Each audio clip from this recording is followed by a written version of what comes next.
we could meet. So we will study the second chapter from 12-13 slokas. After that we concluded, but as we usually do, we will start with the Gita Dhyan Mantra. Please repeat after me. Om Parthaya Pratibodhitam Bhagavata Narayanena Swayam Vyasena Grathitam Purana Munina Madhye Mahabharatam Advaita Amrita Varshinim Bhagavatim Ashtadashadhyayinim Ambatvam Anusandadhami Bhagavad Gita Bhavadeshinim. Then next, the fifth sloka. Vasudeva Sutam Devam Kamsa Charnu Ramardanam Devaki Paramanandam Krishnam Bande Jagat Gurum. Now in the second chapter is called Samkhya Yoga. Samkhya means knowledge, and there is a philosophy, Samkhya philosophy, which was created by Kapila Muni, the Kapil Maharshi Kapil. He composed that Samkhya, the Samkhya philosophy. In the Samkhya philosophy, they say that there is only one Purusha. Purusha means consciousness, and all millions and millions of Prakriti. Prakriti means creating. Creation is going on. They are living, sustaining, but destroying also. Destruction is also there. So that is the activities goes on in the Prakriti, but which is not consciousness.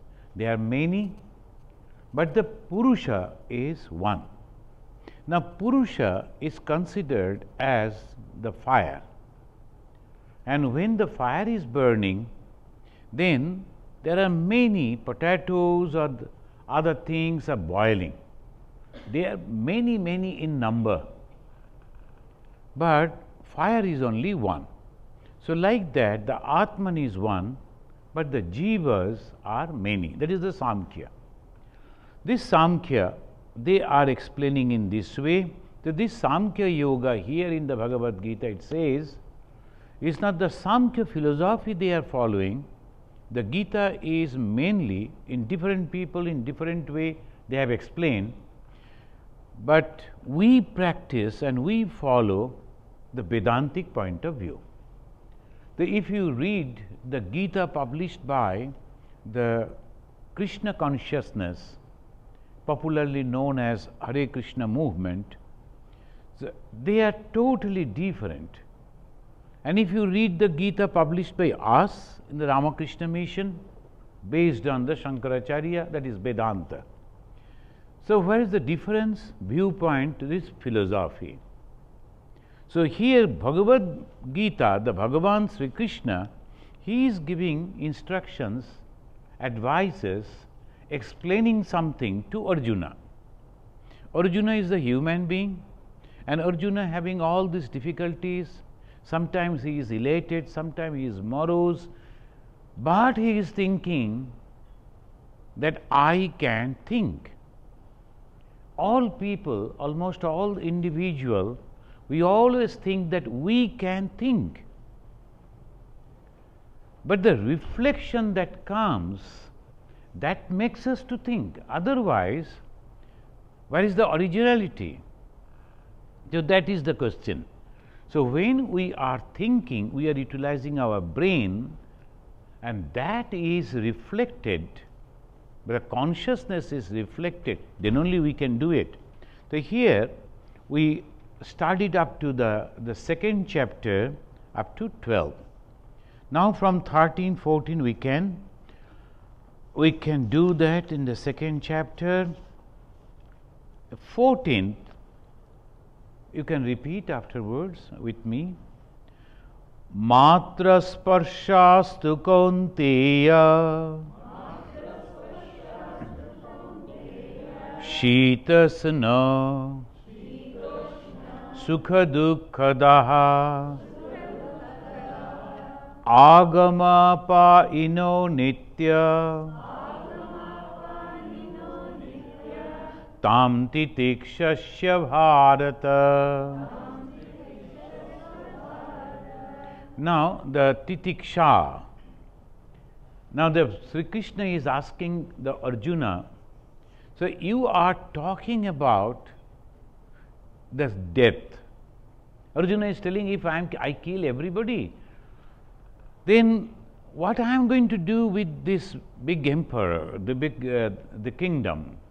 Because if I am not having the friends, if I am not having the relatives, if I am not having our kith and kin, all are here standing before me, I am going to kill them, either, or they may kill me, then either way we are all losing. Now Sri Krishna, the very first way is telling it is a wrong conception that we die. We are not dying. There is a totally new conception. This Christianity also, they believe in the eternal soul. The Hindus believe in the eternal soul. But then what is this? Birth and death. Who is taking birth? Who is dying? That is the question. So this is explained in the Vedanta. The Christianity do not accept a reincarnation theory. The eternal soul, either you will be in heaven eternally, or you will be in hell eternally. So that is the main problem. If I go to hell, there is no chance to come out. But here we say mistakes we do. It's a different angle I am talking this. When we say the sin, it is nothing but the mistakes. We are committing mistakes, and the mistakes can be rectified. How we can rectify? By undoing it. How we can undo it? By karma. We are doing the mistake, it is a karma. Then we are again doing something good, holy, unselfish, undoing the same mistake. So this is the difference between the Christianity and Hinduism. We say it is soul is eternal, but it takes birth again and again. Christianity says soul is eternal, but there is no reincarnation. And here the Krishna, he is telling soul is eternal. And the birth and death that you see is nothing but the change of body. That's all.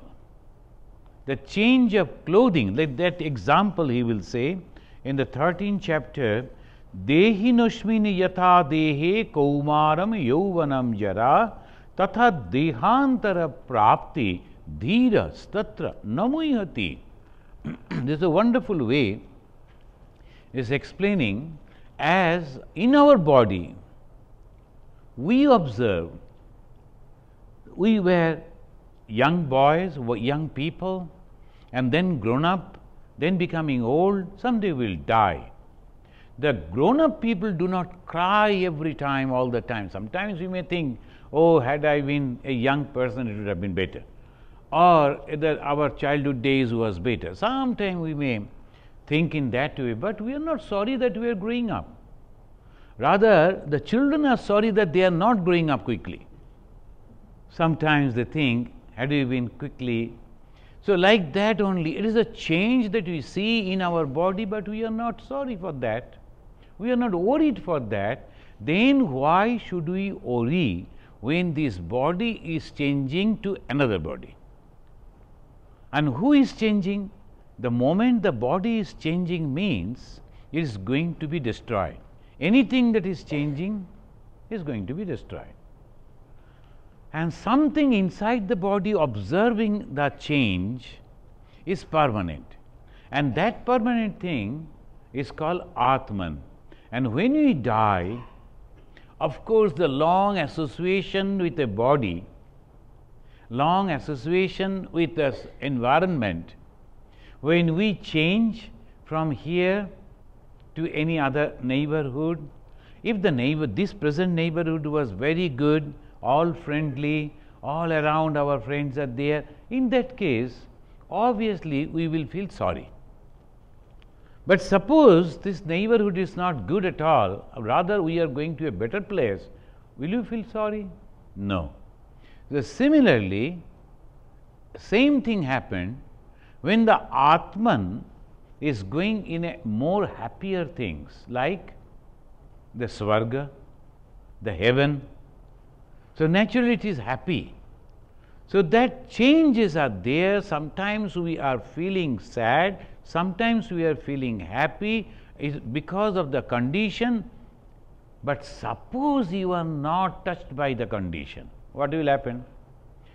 All the time you are happy, because the tranquility. How that condition will come, the mental condition will come? By knowledge. What is that knowledge? Discrimination. How we discriminate? This way. Dehi nashmin yatha dehe kaumaram yauvanam jara. Kaumara, the young, yauvanam, youth, jara, then becoming old and deteriorating the body, but we are not afraid of that. Similarly, dhira, those who are thoughtful people, they never think about death, because it is only a change. Now, according to Nayayik and Vaisheshik, you know, in India we have 6 systems of Indian philosophy. I am just giving just 1 or 2 examples.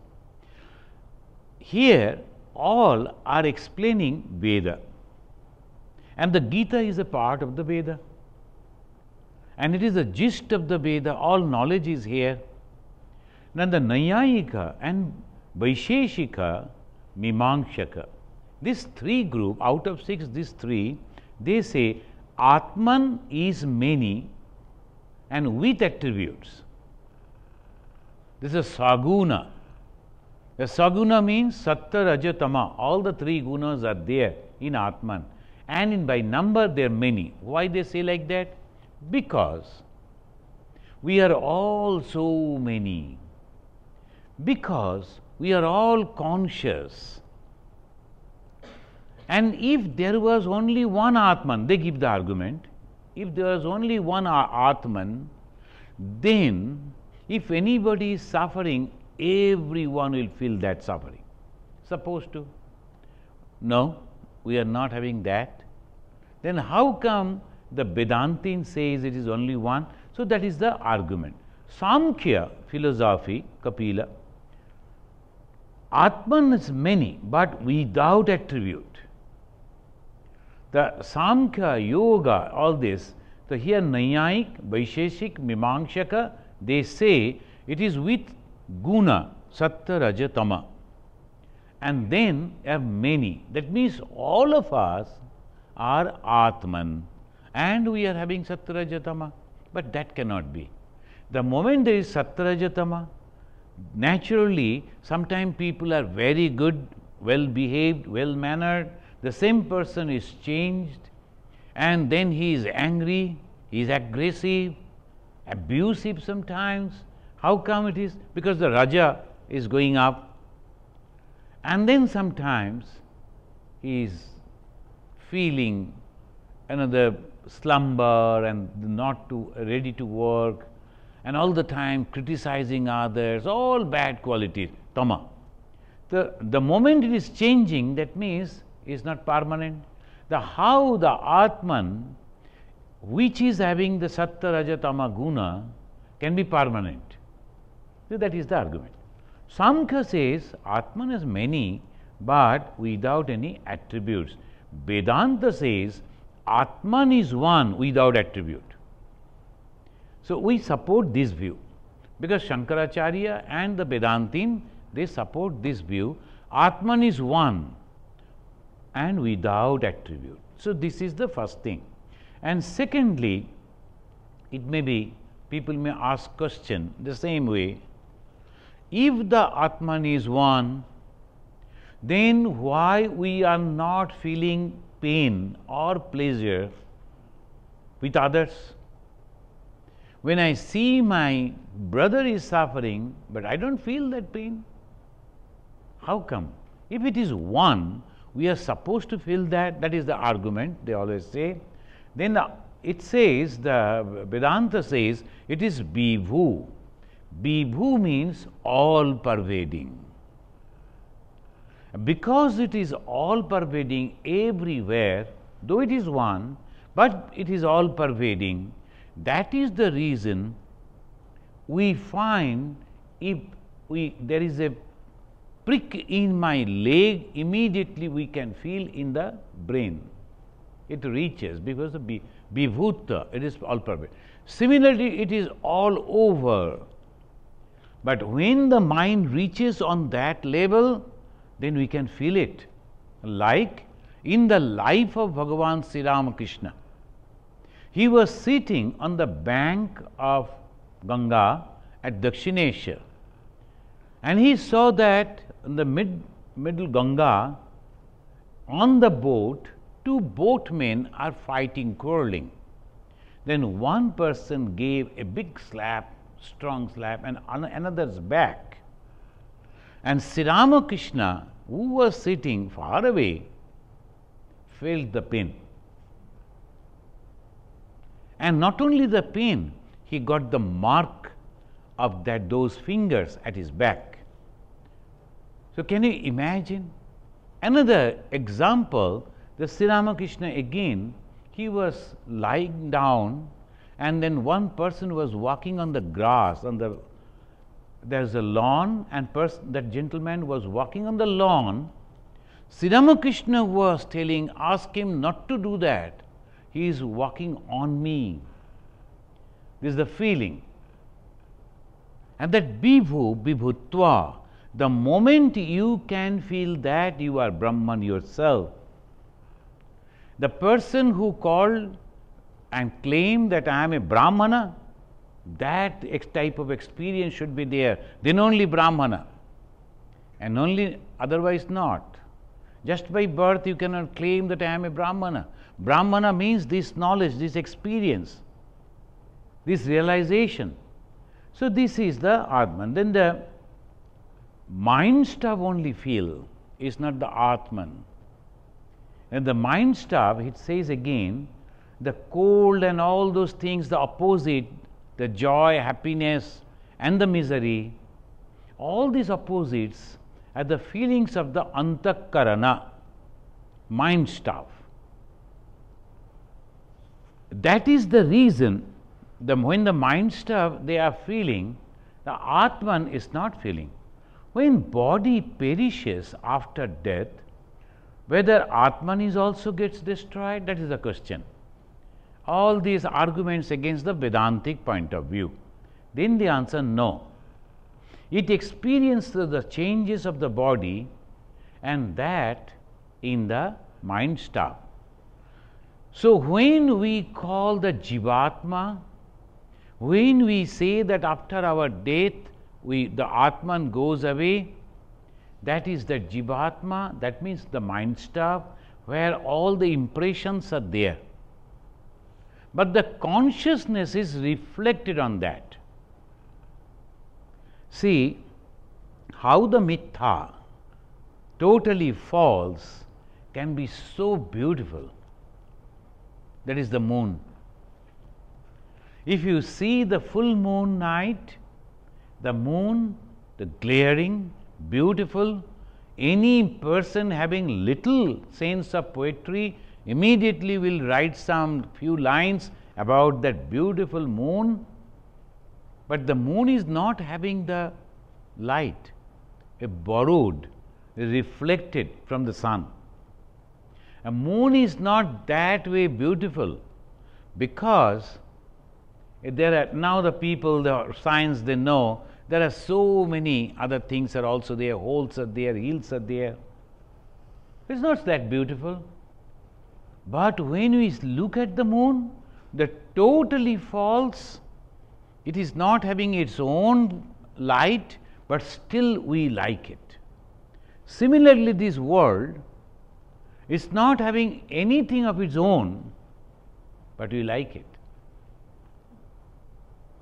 And we like all these beauty and the smell and the taste and the touch and the sound, everything we like. Why? Though they are, so they say it is the only reflection, and it is reflected in the antakarana. And then again, how to know about reincarnation? How we can say that there is reincarnation? They give an example. When the ducklings, the moment it is born and then little it can walk, the first thing they will search is the water. But the puppies will never like to go to the water. The puppy and the duckling, they were not having any experience of water. Then where from they learnt it? Why the puppies are not ready to go to the water? Because it was not experiencing. If you go to water, if you cannot swim, you will die. All those experiences not there. Still it is not going there. But the ducklings, the moment it is born, it will go and it will float. And they like the water so much. The impression is coming from the previous birth. Some of the children, the moment they will see the harmonium or the tabla or any instrument, they like to go and play over that. Sometimes most of the children, they like to make sound, but some people, some children are very, very interested to learn that, and then at a very young age they can learn. How it is possible? Because of the past impressions. And some people like Rabindranath and all, from their childhood days, they can write poetry, they can think in that way. Why we could not do that? It's just in one lifestyle, no, and it's different. So these all births after death are coming, and we are having the impressions again and again, and those impressions we are carrying. And now, Bhagavan Sri Ramakrishna, he is telling a story.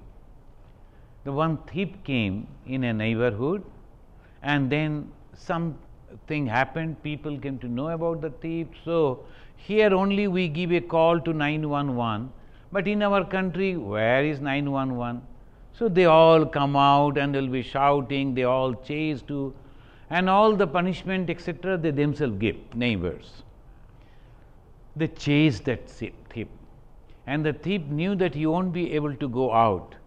So he went and sat under a tree. He left all the clothing and sat under a tree, and he smeared the ashes that was available nearby. And he sat closing his eyes. Now, after searching, when these villagers reached over there, they saw the man, and immediately they started telling among themselves, "Oh, the great sage, a saint has come in our village, and we have not noticed it." Now forget about the thief. We have to give him food, water, we have to serve, because that is the tradition. We have to serve a holy man. And immediately they brought all good food and water and other clothing for the thief. And after getting all those things, thief was thinking, I went inside only to get these. Now that I am sitting in the posture of a holy man, I am not. But just I am pretending that I am a holy man, I am receiving so much and with respect. Why not I too do that in a permanent way? Let me become the original, the real holy man. Now this thief, even after that, could not. So if that impression was not there to become a holy man, you will never be able to do that. Now, if we just change the scenario over here, and someone here wanted to do something bad, something wrong, burglary, now the neighbors chased, he will never be able to think that he will go and sit under a tree and meditate, because that impression is not there, isn't? So naturally, that proves that it needs the impressions. Now, our thief in India, he knew all people, they respect sannyasins, and sannyasins behave like this, sitting under a tree and all that. Here a person do not have any idea about the sannyasins and do not know that if he is sitting under a tree and meditating, people will respect him. So obviously that thought won't come, impression. Yet the holy people, they live inside the churches or nowadays temples, and they are inside that holy place, but not sitting outside. So that impression is totally not there. So that proves that when there is an impression and that we are carrying, that means reincarnation. Atman is not Anu. Anu means the tiny thing. If it was Anu, then we could not have understand the pain that my leg has got. My leg is understanding the pain, having the pain immediately, the whole body is understanding I am having the pain in the leg. If the Atman was Anu, the tiny, so and now the Madhyama. Madhyama means it needs a body. Atman is not having the body. So Atman is Vibhu, all pervading. So that way the argument goes. Now here we find in the 14th chapter, 14th sloka in the 2nd chapter, 14th and 15th, the Sri Krishna is trying to make us understand about the characteristics of the Atman. Not only here, in different language, in different example, he will be going on telling us about the Atman. And again, let us chant this 14. Matra sparshastu kaunteya Sheetasna sukha dukkada Agama ino nityam Tam titikshasya bharata Matra sparshastu. This is called the context of senses with object. Sparsha, they are only mentioning the sparsha means touch. But we know there are 5 senses. Only by mentioning one, it means all the 5 senses. And when the senses, sense organs going and getting connection with the sense objects, so the feelings is coming. The feelings are coming because of that. Now the blind man, though they have different other very strong senses, suppose he is standing on the middle of the road and a car is coming in a high speed. Those who can see, they will shout, but the blind person, as because cannot see, won't feel any fear. Why? Because the sense and the object has not become connected. And after the connection, it goes to the mind. Mind goes back to the stock, mind staff, and immediately the reaction will come. In this type of cases, I get hurt.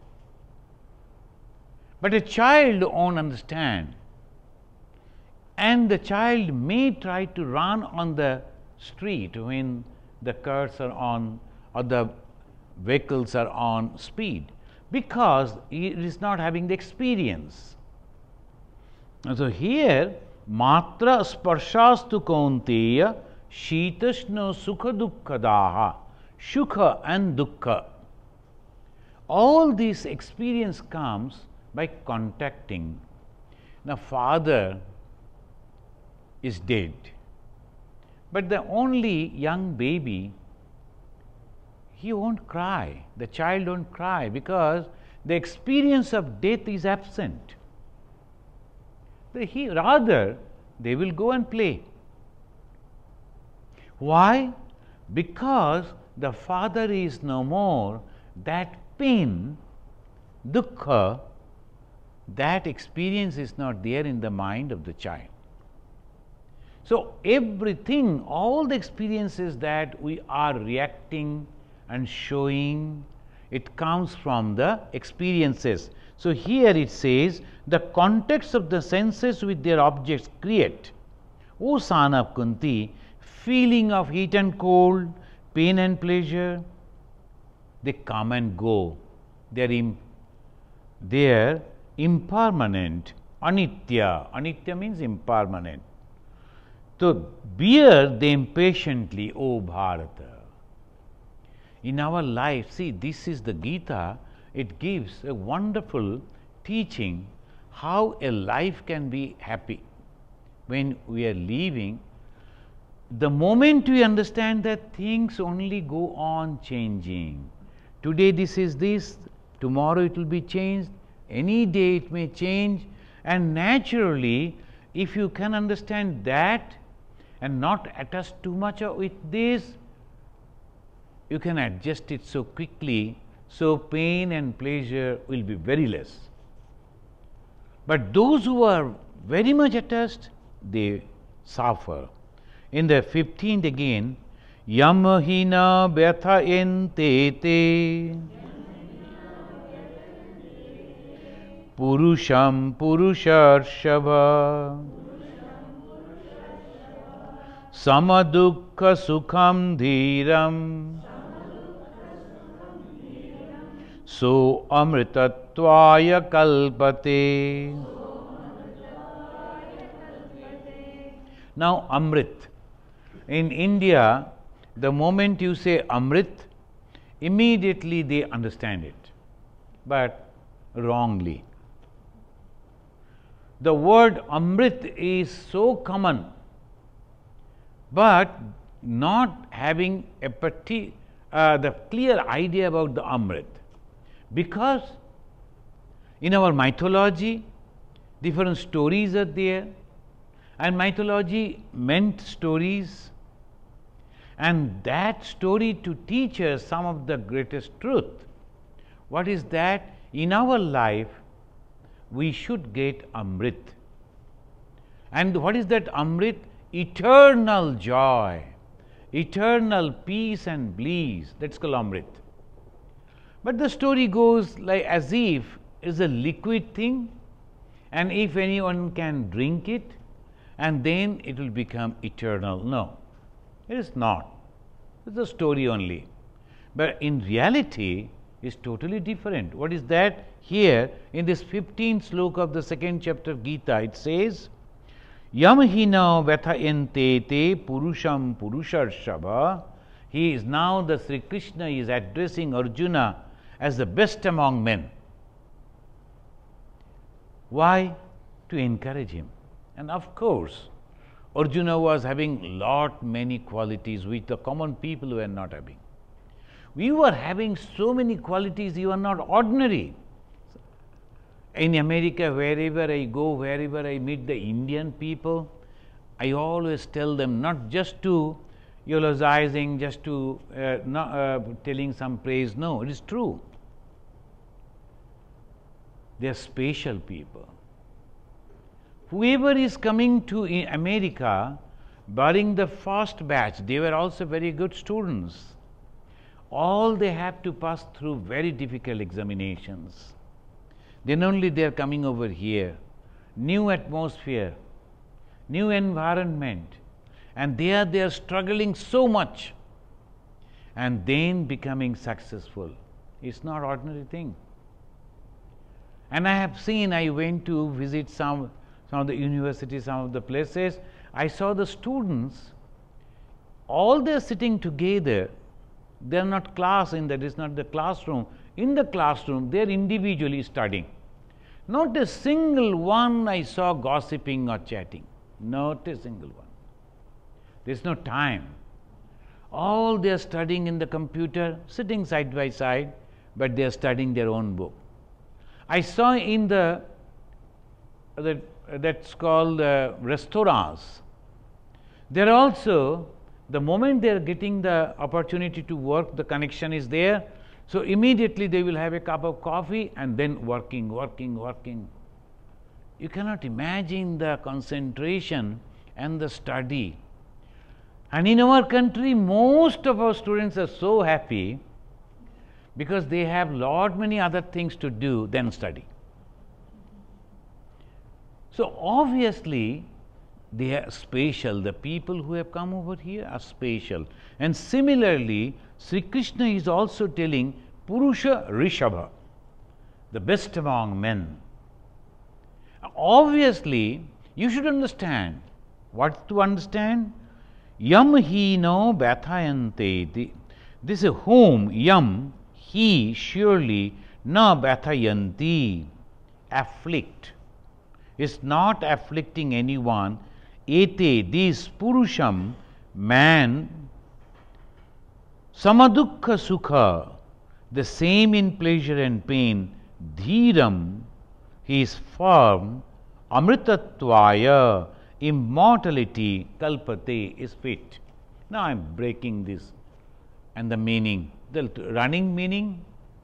One who has understood that these are all temporary things, and by that way is not affected with these things, obviously his mind in tranquil, not affected. Again, Bhagavan Sri Ramakrishna telling a story. The one person, he was the cultivator, and he was sleeping while his only son, one son, he somehow died. Now the wife, she was crying, wailing. This man was sleeping. She went and jerked him and said, "You are sleeping? Your only son, he is dead." The man got up, saw the dead body of the son, and he was quietly sitting over there. Now the wife, she became more agitated seeing him quietly sitting there. How come your son is dead and you are not crying? Then the man said, "See, I was sleeping just now, and I saw in the dream that I am the king and I am having 6 sons. Now, when you pushed me, my dream is over. I lost my kingdom and 6 sons. And I woke up and saw I am a cultivator and having only 1 son. Now I am thinking, for whom shall I cry? For those 6 sons or this 1 son? So I am thinking, I will cry, but let me decide. Why? This is also dream. We think that this is a very, very practical life. No, it is also a dream. So that is the Vedanta. The moment you understand this, it's so painful we cannot think of something that is happening to us. Even then, that time when you are tranquil, because this is also going to pass. Then you are all through peaceful. And the peace is there, you are happy. When the happiness is there, progress. And all these things depends on only one knowledge. What is that knowledge? Everything is temporary. Everything is temporary. So that is the teaching of the Bhagavad Gita, and it says, that man, oh the best of men, is fitted for the immortality. Who is fitted for the immortality? One who is not affected by the pleasure and pain. How? By understanding these temporary things of the worldly things. Now in the 16th, Nasato vidyate bhavo na bhavo vidyate satah na abhavo. I just broke. Abhava and bhava. Abhava negative, bhava positive. I will come to the meaning. Nasato vidyate bhavo na bhavo vidyate sata ubhaya rapi drishtanya stanaya tattadarshivi. The knower of the truth. Tatya darshi. Darshi means the knower. Knower of what? Tatya. What is Tatya? Truth. This truth, what is the truth? Atman alone abide. And all that you see is nothing but the impressions on that Atman. In the modern age, the Vedantin, they always give the example of the movie. When you go to a cinema hall, you see the movie, we are affected with all the things that is happening before us. That somebody is coming, somebody is playing, somebody is dying, somebody is killing. All many things are going on, but on what? That you never think. So all the things that is temporary, moving constantly and attracting our mind, and we are thinking in a different way totally. We forget that we are sitting in a room and seeing, but actually things are happening on a white screen. That white screen is permanent. That white screen is called Atman. And over that, again and again, every time, this coming Sunday, I am going to give a talk on the search for the root. The main topic is the saga of the soul, but the part by part, slowly, the first lecture was on Charui Beti, and the second will be the search for the root. What is the root? This is the root. That a projector is there, and the movie is already there. And then the moment the projector is open, the light is working, it is going and reflecting and showing us so many things. On what? Atman, that is Brahman, and that is Sata. Sata means unchanging, permanent, and Asata means changing, temporary. So here it says, na asata of the unreal vidyate bhava. Asata, which is unreal, it is not having any truth. And sata is not having untruth. It is always there. Every time it is there. You cannot, nowadays of course, the different type of technology is there. There is no screen, but you can see the light, the figure, all these things are there, but something is necessary. Maybe that it is not the screen, but atmospheric thing. Over that is all the wonderful light we can see, but some base is there. So when the life is working on some base. The unreal has no existence. And the Vedantin, in the old days, naturally there's not much thing. They were not having so many varieties. So one or two examples everywhere they used. That is Shasha Sringa Bhat. Shasha means the hair and Sringa means the horn. The hair is not having the horn. Now you are talking about the something which is absurd. The hair cannot have the horn. It is absurd. So obviously, if you are talking about something permanent in this life, it is absurd. So this they are telling that the truth about both has been realized by the seers. But the seers, those who see the truth, what do they see? Both the real and the unreal. And knowing the whole gamut of knowledge, they are tranquil. So Sri Ramakrishna is telling Rishi der bhav. Rishi means the seers. Bhava means the behavior. What do? They don't do anything. Quietly observing and seeing. So many things are going on, happening before them. They won't do anything to prevent it. They won't do anything to make it, just quietly observing. That's called Rishi Bhava. Something is happening before, they will look at it and there is no reaction. We cannot think of it. But unfortunately, for hundreds and hundreds of years, in the name of the Rishi Bhava, in the name of this indifferent way of thinking to the world, a wrong conception came, and particularly it grew at the time of Buddhism. And that's why India became very weak in all the spheres, in all the fields.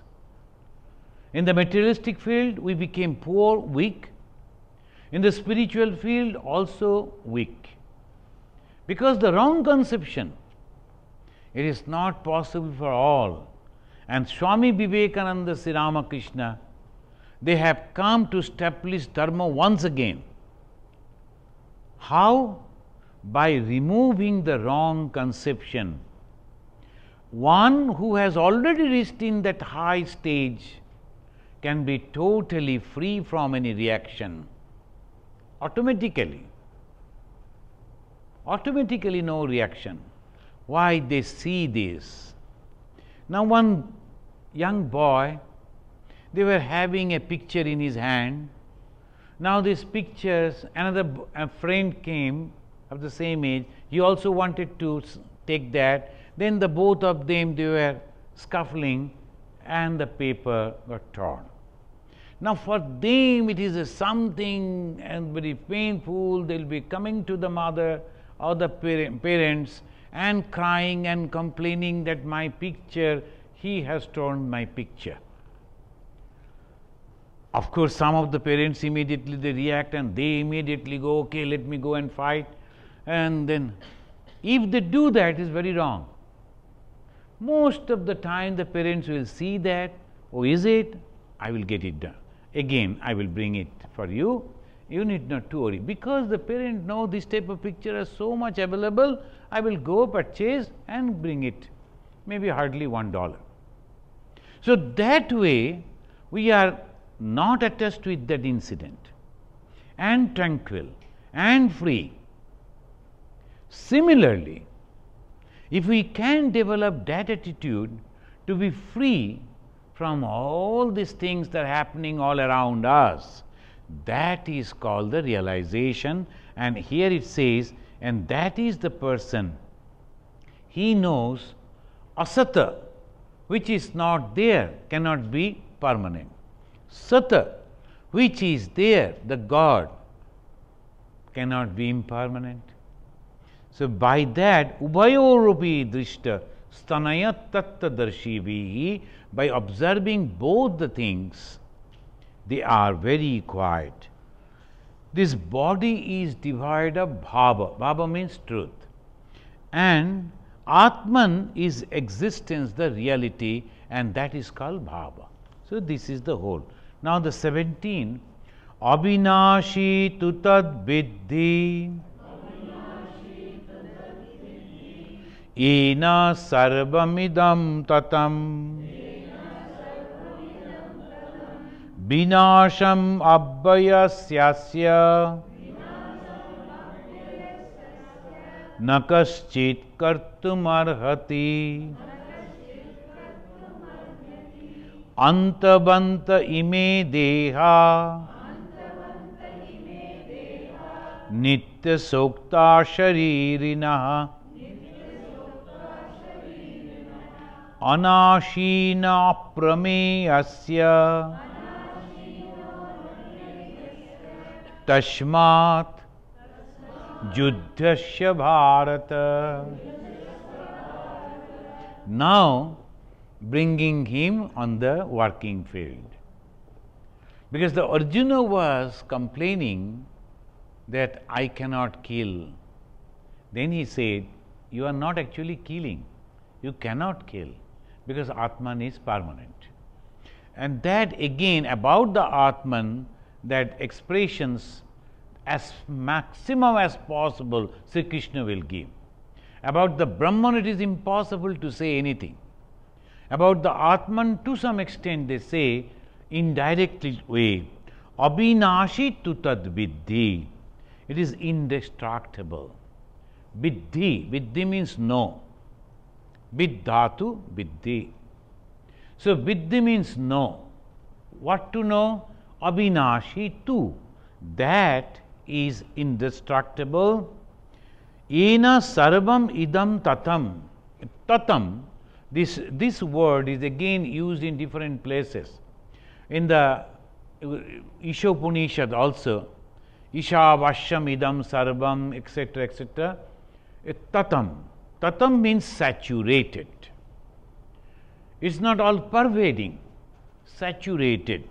Now this cover of the book is covering the book, but it is only apparently from the outside it is covering, not inside. So if we say Atman is covering, Isha Vashyam idam sarvam, Vashyam means covering, it is as if I am using a cloth of chadar or something, wrapper, I am covering. Outwardly I am covered in that, enveloped in that. Inside it is not present. But that's why here they use tatam. Sarvatra, everywhere, saturated, like a sweet, made of honey or sugar. And each and every part of it, that sugar, juice went over there. So it is saturated. A tiny little portion of that sweet, if you take from any portion of it, it is sweet. So obviously Atman is like that. So we have to understand the difference. When they say God is everywhere, it is as if from outside or He is present everywhere. No, it is everything. The Atman is all pervading. Atman is everything. It's not that it is covering from outside. So these very subtle but very important difference we have to understand. Abhinashi tu tad viddhi, tu tad viddhi. Tad means that, Abhinashi, unchanging, viddhi, understand, know, and that again, sarvam idam tatam, sarvam, everything, idam, these, tatam, saturated. Everything is saturated by that. Vinasham abhayasyasya. Now it says vinasham, destruction is of the imperishable. It is not possible. It is imperishable, so the vinasha, destruction of this, is not at all possible. Antabanta ime deha nitya sakta sharirinaha. now giving anta banta, having an end of this body. Anta banta ime, this deha, body. This body, when it is having an end, deha, anta banta ime deha, nitya sukta sharirinaha. Nitya means everlasting, uktva, as said, sharirinaha, embodied. That means it is said that that which is within the body, that which is we call as a prana, the life, the self, it cannot die. In that case, anashina aprameyasya. Aprameyasya means immeasurable, tasmat, why not? Again, therefore, yuddhasya Bharata, O Bharata, the descendant of the Bharata, Arjuna, yuddhasya, you act, do. So that in India, from time before Buddha, that is in the Gupta dynasty, the wrong conception of this Atman came, and the Atman is doing the whole work I need not to do. If I do, I make the result, and the result I will have to suffer. So don't do any work. Then the Buddha came, and again the misinterpretation of the Buddhistic idea, because all the philosophy of the Buddha after much after Buddha, so the wrong conception, we became all inactive.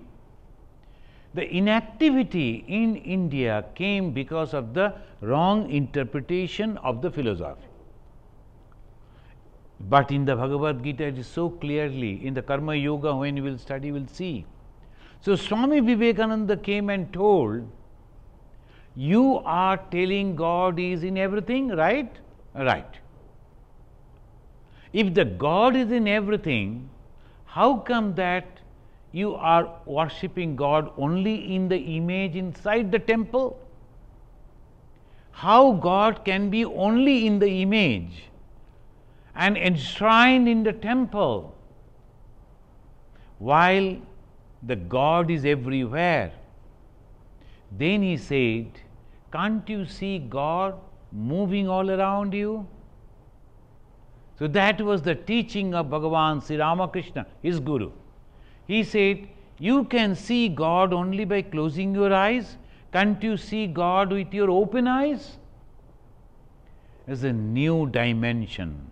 But the same old Hinduism, same thing. But in a new way, expression is new. Then Swami Vivekananda said, go and serve the poor, the downtrodden, the illiterate, because they need your service. And when you are serving those people without any attachment and desire, you are free. The moment you can do that, so then to impress people, he said, my special object of worship are the poor, downtrodden, illiterate, oppressed people. Special object of worship. So this is the God. Even we find that Devahuti, the mother, the Kapila Muni, the Shankara, he is narrating the mother. You people go and only worship inside the temple. It is an insult to me, the God. Can't you see that I am sitting outside over there and begging some alms, some food from you? And without caring me, you went inside, you have insulted me. So that way, the karma that we are doing for others is the same, only if we can understand these. So this is in the, now it says that in the 20th sloka, now 19 and 20 we just read, in the next class we will study. Ya enam vetti hantaram yashmai nam manyate hatam ubhauto na bijanito Nayam hanti na hanyate. Some people they think that I can kill it, wrong. Some people they think that they are getting killed, wrong. So that we will explain in the next class. Then it is giving the conclusion. Na jayate mriyate ba kadachin bhutva nayam bhutva bhavita bana bhuyah. Are you noticing that the tune is changed? When there are 2-line sloka, in one way we chant. When a 4-line sloka, the tune is changing. Na jayate mriyate ba kadachin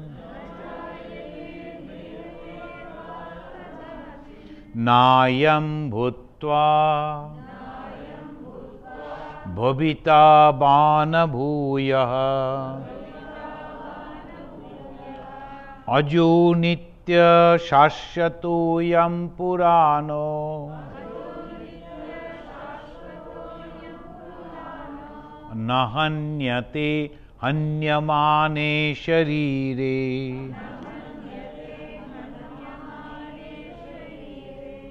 So that way we will again study. This is giving the example, explanation about the Atman. It is permanent, permanent and permanent. And this is the speciality of the Indian scripture, that only one line they will say and they say that's it, go. No. They will go on repeating the same thing in a many different way they will repeat, so that it goes into the heart, goes deep in the mind of the person. And they will be giving different examples, different words they will use, and that way it goes. Now, let us chant the pranam mantra and we will conclude today. This pranam mantra is Yam Brahma Varunendra Rudramaruta Stunnanti Divyai Stavai Vedai Sangha Padakramopanishadai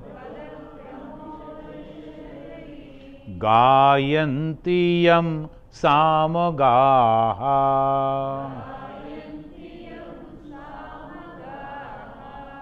Dhyanavastita Tadgatena Manasa